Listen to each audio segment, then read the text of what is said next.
Good morning friends, मैं doctor शैलानाज आज आपको एक ऐसी बीमारी जो कि खुजली दाना, जिसे रात की खुजली कहते हैं, यानी कि स्केबीज के बारे में बताने वाली हूँ। दोस्तों, ये एक माइट सार्कोप्टी स्केबी की वजह से होता है। और दोस्तों, ये जो स्केबीज का माइट होता है, ये 4 दिन में अंडा दे देता है और वो लार्वा में बन जाता है, कन्वर्ट हो जाता है। तो दोस्तों, ये बहुत तेजी से फैलता है। ये उन लोगों में ज्यादा पाया जाता है जो कंजेस्टेड और ओवर क्राउडेड घर में रहते हैं। छोटे से कमरे में बहुत सारे लोग रह रहे हैं, जैसे हॉस्टल के बॉयज हैं, गर्ल्स हैं, या फैमिली में लोग ज्यादा है और कमरा छोटा है, धूप रोशनी वगैरह के आने का कोई गुंजाइश नहीं है।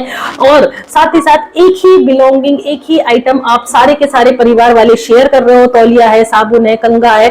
तो ऐसे में अगर एक परिवार वाले को, किसी एक को हो जाता है, कहीं से इंफेक्शन लग जाता है, तो ये बहुत तेजी से दूसरे को भी फैलता है। तो दोस्तों, इसमें एक चीज का आपको ध्यान देना है, वो ये कि जब आप ट्रीटमेंट लो तो एक साथ परिवार वाले सारे के सारे ट्रीटमेंट लो, चाहे बच्चा हो, चाहे बड़ा हो, चाहे कोई यंग हो, बूढ़ा हो, कोई भी हो, ठीक है। इसमें कोई लापरवाही नहीं करनी। दूसरी बात, अपना पर्सनल हाइजीन आपको मेंटेन करके रखना है। और तीसरी बात, अपनी चीजें शेयर नहीं करनी है। अपना तौलिया, अपना कंघा, अपना साबुन सब अलग रखना है। और साथ ही साथ थोड़ा सा डिस्टेंस मेंटेन करके रखिए। और साथ ही साथ जब भी आप अपना बिलोंगिंग, अपना कपड़ा, अपना तौलिया, अपना बेड कुछ भी धो, तो ऐसा नहीं है कि बस गुनगुने पानी से धो दिया। आपको 100 डिग्री टेम्परेचर पे उसको बॉईल करना है। उसके बाद डिटॉल साबुन से धोइए या जैसे भी धोइए आप, और उसके बाद उसको धूप दिखा करके गर्म प्रेस से प्रेस कर लेनी है आपको।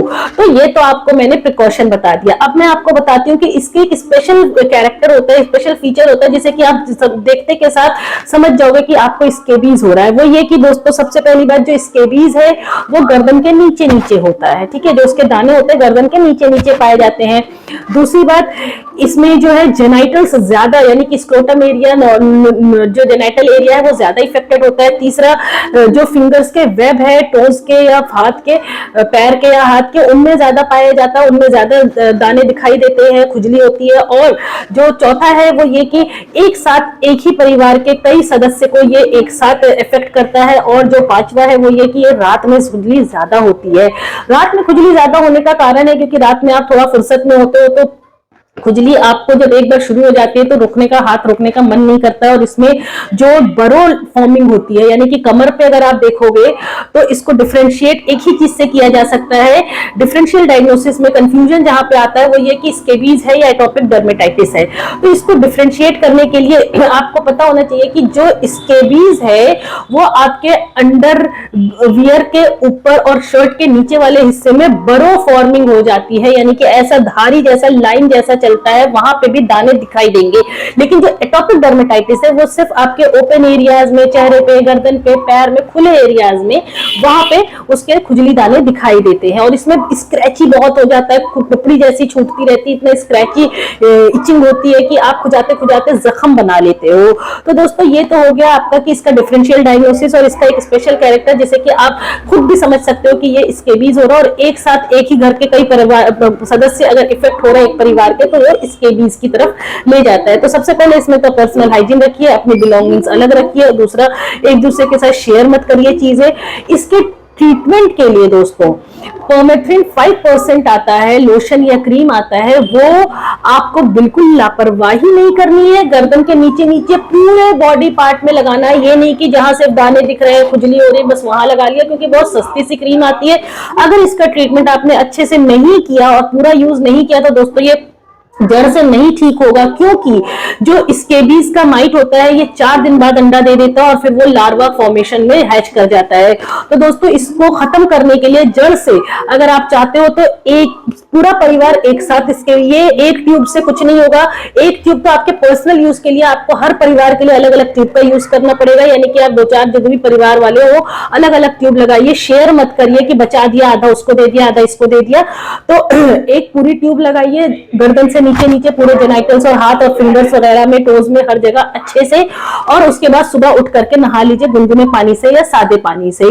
और रिपीट करिए इसको 7 डेज बाद। अगर आप 10 डेज बाद करोगे तो कोई फायदा नहीं, जैसा कि मैंने आपको बताया कि 4 डेज बाद ये एग देते हैं और एग फिर लार्वा में कन्वर्ट हो जाता है। तो इसको जड़ से खत्म करने के लिए दोस्तों आपको 7 डेज पे इसको 3 बार या 4 बार या 5 बार रिपीट करना होगा, ताकि इसका जो लार्वा और एग है वो पूरी तरह से जड़ से खत्म हो सके। और दोस्तों इसमें एक चीज का ध्यान देना है, ये बच्चों में खास तौर से वो चेहरे पे और सर में और हथेली और तलवे में भी पाया जाता है। हो जाती है खुजली, बड़ों में नहीं होती है, गर्ल्स में नहीं होती है, लेकिन बच्चों में पाया जाता है। तो बच्चों को आपको हाथ में, चेहरे पे, सर में, तलवे पे सब जगह लगाना है। खुद का आपको गर्दन के ऊपर नहीं लगाना है, बच्चों के जरूर से लगाना है अगर हो रहा है, और एक साथ पूरे परिवार को अप्लाई करना है। 2 महीने का बच्चा है तो आप उसको 1 चम्मच में लीजिए, 1 छोटा चम्मच लीजिए और पूरा अच्छे से लगा दीजिए। अगर 4 साल का बच्चा है, 3 साल का बच्चा है तो आप 7.5 ग्राम यानी 30 ग्राम की ट्यूब आती है तो 7.5 ग्राम उसे लगाएंगे। अगर 11-12 साल का बच्चा है तो आधी ट्यूब यानी 15 ग्राम आप पूरी लगा दोगे, और अगर एडल्ट हो तो पूरी 30 ग्राम की ट्यूब आप अपने ऊपर पर्सनली यूज करोगे, शेयर नहीं करोगे। तो दोस्तों इसको इसी तरह से आप जड़ से खत्म कर सकते हो। इसका कोई साइड इफेक्ट नहीं है इस ट्यूब का। आप रिपीट कर सकते हो आफ्टर एवरी 7 डेज कॉन्सिक्यूटिवली फॉर 4 या 5 टाइम्स, ठीक है। और एक टेबलेट आती है दोस्तों आइवरमेक्टिन, ये डोज डॉक्टर आपको बताएंगे कि बच्चे के लिए कितना है और बड़ों के लिए कितना है। इसको आप 15 डेज पे रिपीट कर सकते हो अगर एडल्ट हो तो।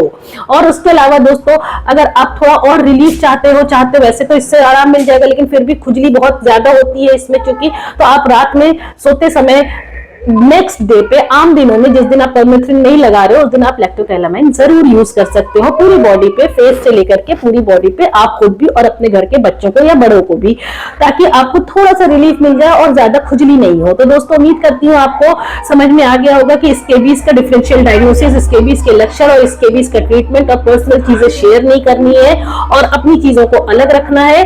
तो दोस्तों अगर आपका फिर भी कोई सवाल हो तो आप कमेंट करके पूछ सकते हैं। वीडियो पसंद आई तो लाइक एंड शेयर करें और चैनल को सब्सक्राइब करें। Thank you.